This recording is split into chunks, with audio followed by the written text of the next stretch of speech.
स्वामी विवेकानंद विश्वविद्यालय के संस्थापक कुलगुरु डॉक्टर अनिल तिवारी ने नई राष्ट्रीय शिक्षा नीति पर बेबाकी से अपनी राय रखी। स्वदेश न्यूज से खास बातचीत के दौरान उन्होंने नई राष्ट्रीय शिक्षा नीति 2020 को मध्य प्रदेश में सबसे पहले लागू करने के लिए मुख्यमंत्री डॉक्टर मोहन यादव का आभार व्यक्त किया। उन्होंने कहा कि भारतीय परिवेश में शिक्षा में कई बदलाव आए हैं और बच्चों के सर्वांगीण विकास के लिए नई शिक्षा नीति बहुत जरूरी थी। नई शिक्षा नीति को लेकर कुलगुरु डॉक्टर अनिल तिवारी ने कहा कि हमारी सनातन संस्कृति के ग्रंथों में सब कुछ पहले से मौजूद है और इससे हम विश्वगुरु बनने की दिशा में आगे बढ़ रहे हैं। स्वामी विवेकानंद विश्वविद्यालय के संस्थापक कुलगुरु डॉक्टर अनिल तिवारी से खास बातचीत की अरविंद चौहान ने।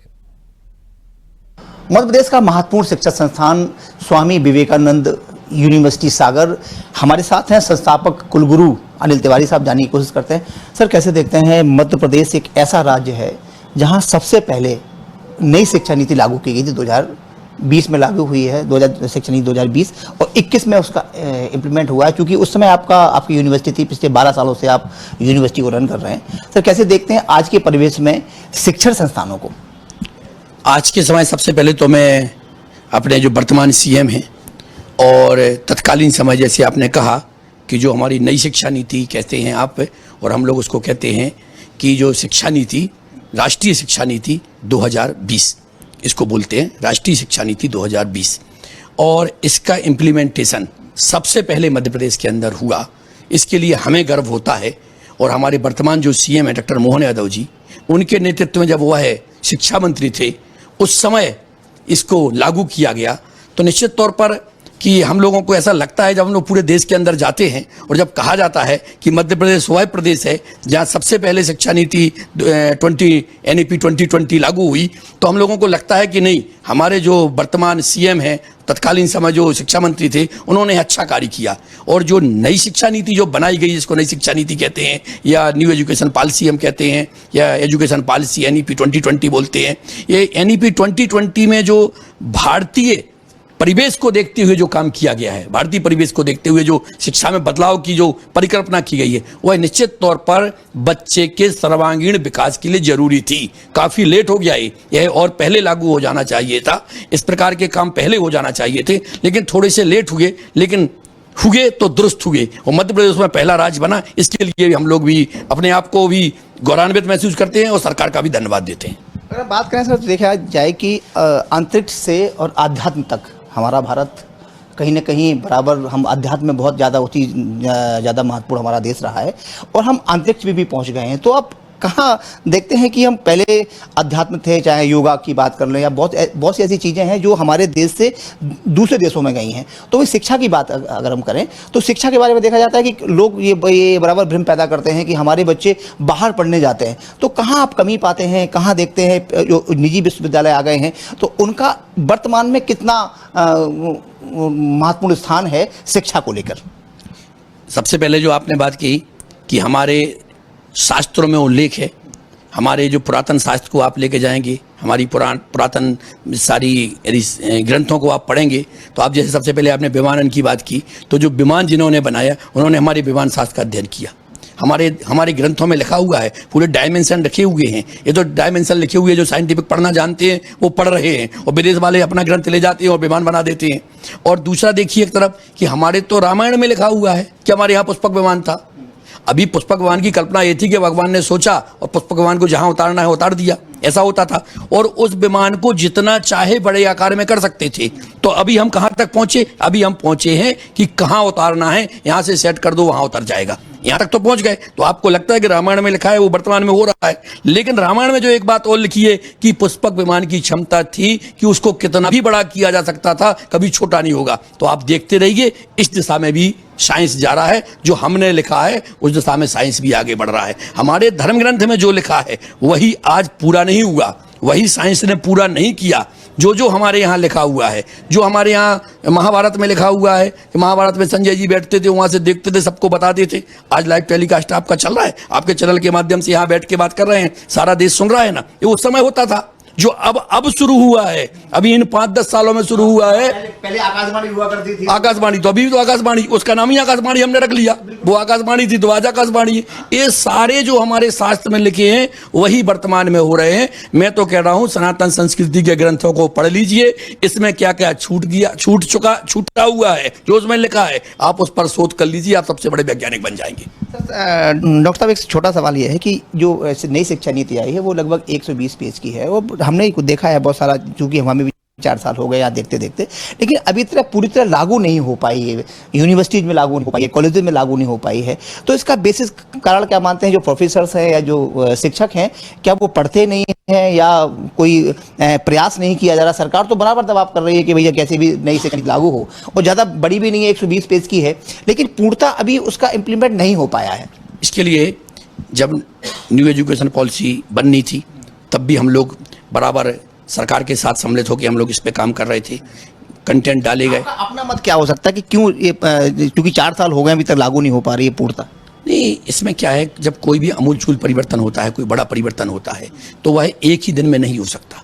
ना तो एक दिन के अंदर मना स्थिति बन सकती है, ना प्रोफेसर एक्सेप्ट करते हैं तत्काल इस बात को, तत्काल वो है स्वीकार करने को तैयार नहीं कि यह भी हो सकता है। जिन्होंने पूरा जीवन अपना एक दूसरी धारा को देखते देखते बिताया हो, उसको अचानक कह दिया जाए कि आपको इस लाइन में चलना है, तो उसकी मना स्थिति बनेगी कैसे? तो मना स्थिति बनाने में थोड़ा टाइम लगता है। दूसरी बात, हमारी आप ही ने बताया कि 120 पेज की पॉलिसी बनी, इतना बड़ा समग्र 120 पेज में समा नहीं सकता। अभी उसके बहुत सारे पार्ट होना है, उसका विश्लेषण होना है। अब विश्लेषण होना शुरू हुआ है। अब जब एक एक बिंदु का 120 पेजों का विश्लेषण होगा तो ये 120 पेज नहीं 12,000 पेज होंगे, 12,000 पेज हो जाएंगे, तब जाके यह सब नीचे तक उतर पाएगी। नीचे उतरने का काम कर दिया है, हम लोग भी लगे हुए हैं, सरकारें भी लगी हुई हैं। निकट भविष्य में शीघ्र टाइम लगेगा, अभी 2-4 साल और लगेंगे सबको, क्योंकि जल्दी से लोग मानते नहीं है, क्योंकि दूसरों को एक आदत पड़ गई। आपने इसके पहले ही कहा था कि हम बाहर जाते हैं, बाहर पढ़ के आते हैं, हम कहते हैं हमारा बच्चा बड़ा इंटेलिजेंट हो गया क्योंकि विदेश में पढ़ाया। अरे विदेश में कुछ पढ़ने को होता ही नहीं है, वहाँ कुछ पढ़ाया जाता ही नहीं है। वहाँ जाके वो कहते हैं कि हमारा बच्चा काम करने लगा। भ्रम कैसे दूर हो? ये आप लोग की जिम्मेदारी बनती है, भ्रम दूर हो कि बच्चा हमारा विदेश में पढ़ के आया, उसे नौकरी भी मिल रही है और सामाजिक स्तर भी उसका बढ़ा जाता है जब बच्चा विदेश में जाता है। उसका भ्रम है, ये दूर कैसे हो समाज से? ये भ्रम अकेले बच्चे का नहीं है, ये भ्रम हम सबका है। हमारा बच्चा यदि बाहर से होके आ जाता है तो हम तत्काल कहते हैं फॉरेन रिटर्न, हमारा बच्चा विदेश से होके आ गया, फॉरेन रिटर्न। हमारी समाज में उसको एक अच्छी नज़र से देखा जाता है। इस सामाजिक परिवर्तन होगा, समाज के अंदर जो परिवर्तन आ गया धीरे धीरे 50 सालों में, 50 क्या कहें 200 सालों से, 200 साल ने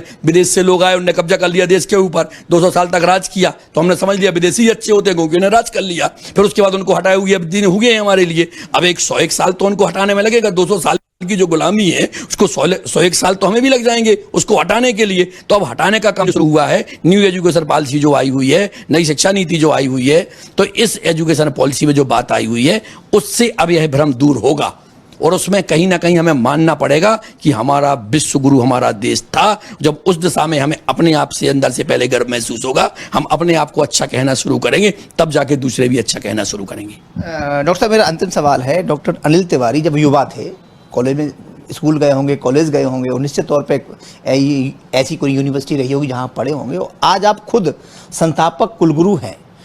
अपने युवा जब आप थे उस दौर को, आज के दौर को कितना परिवर्तन मानते हैं शिक्षा में, और वर्तमान में अगर देखा जाए शिक्षा के साथ साथ समाज में कितना अंतर आया है? एज ए कुलगुरु होने के नाते आप क्या कहना चाहते हैं? मैंने सागर से ही मैं सागर में ही मैंने पढ़ाई की, गवर्नमेंट स्कूल में मैंने पढ़ाई की। यहाँ का गवर्नमेंट स्कूल है, उसमें मैंने सागर के अंदर पढ़ाई की 9th से 8th तक मैंने बिल्कुल गांव के अंदर पढ़ाई की, वही भी सरकारी स्कूल के गांव के अंदर छोटे से कस्बे के अंदर मैंने पढ़ाई की। उसके बाद में सागर में आके मैंने गवर्नमेंट स्कूल में पढ़ाई की। यूनिवर्सिटी की पढ़ाई डॉक्टर सर सिंह गौर विश्वविद्यालय के अंदर हमने की। सारी पढ़ाई हमारी सरकारी एजुकेशन सिस्टम से हुई। और आज भी देख लीजिए, जो भी आपको उच्च पदों पर मिलेंगे वह सरकारी संस्थानों के ही प्रोडक्ट होंगे, वहीं से निकले हुए छात्र होंगे। लेकिन आज समाज में धीरे धीरे कब इतना परिवर्तन आ गया कि यदि कोई सरकारी स्कूल में पढ़ता है तो उसको हे दृष्टि से देखा जाता है। सरकारी यूनिवर्सिटी में पढ़ते हैं तो ऐसा लगता है लोगों को कि यार लगता है इनके पास कुछ है नहीं, इनके पास कोई व्यवस्था नहीं, इसलिए सरकारी में पढ़ा रहे अपने बच्चे को। ऐसा एक मना स्थिति बन गई, लेकिन ऐसा नहीं है। मैं कहता हूं पढ़ाई के साथ मना स्थिति और इंटेलिजेंस ही होना चाहिए। आदमी कहीं से भी पढ़ाई करे, बच्चा कहीं से भी पढ़ाई करे, पढ़ाई यदि वो कर लेता है और समाज की भी यदि वो स्थापित होने का प्रयास कर लेता है तो वह समाज में उच्च स्तर पर आ जाता है। अब एक दूसरा क्वेश्चन आपने पूछा, पुरानी समाज और वर्तमान समाज।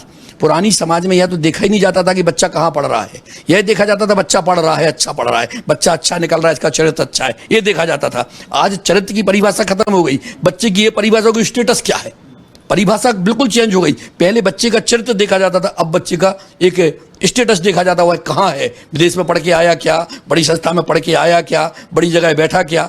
जो छद्म कह सकते हैं, जो छद्म हमने ओढ़ लिया है अपने ऊपर, उस छद्म को हटाना पड़ेगा। अभी समाज ने छद्म ओढ़ लिया है, उनकी आंखें खोलना पड़ेंगी, आंखें खुल जाएंगी तो पुरानी स्थिति ज़्यादा अच्छी थी। वर्तमान में जो हम जी रहे हैं, वर्तमान की जो समाज है यह मुगालते में है, यह सपनों में जी रही है। बच्चे भी सपने में जीने लगे और समाज भी सपने में जी रही है।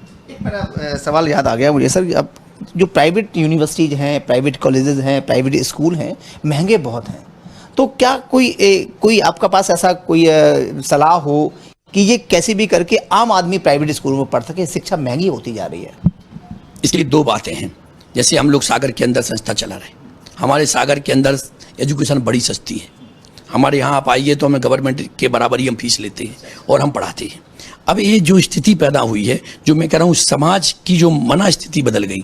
अगर इसी कोर्स की फीस हम जाके यही संस्था जो हम यहाँ चलाते हैं जाके बेंगलोर के अंदर खोल लें, यही टीचर, यही संस्था, यही इंफ्रास्ट्रक्चर सब ले जाएं। यहाँ हम बीए की फीस 4,000 ले रहे हैं, वहाँ जाके हम 4 लाख लेंगे तो गार्जियन कहता है नहीं वो 4 लाख वाली संस्था ठीक है, बेवफावोड। उनको तो बस इसका लगता है 4 लाख दिए मतलब संस्था अच्छी है। क्या करके बच्चा आया उसके आउटपुट पे हम जा ही नहीं रहे। समाज उस आउटपुट पे नहीं जा रहा है, समाज सिर्फ इस पे जा रहा है कि मैंने अपने बच्चे को बहुत खर्च किया। बनती शिक्षक होने के नाते समाज को परिवर्तन तो शिक्षक ही देगा। समाज को ये बताना पड़ेगा कि संस्था में पढ़ने से बच्चे इंटेलिजेंट नहीं होते। संस्था में एक बड़े संस्था में ज़्यादा पैसा खर्च कर देने से बच्चा कैपेबल नहीं हो जाता।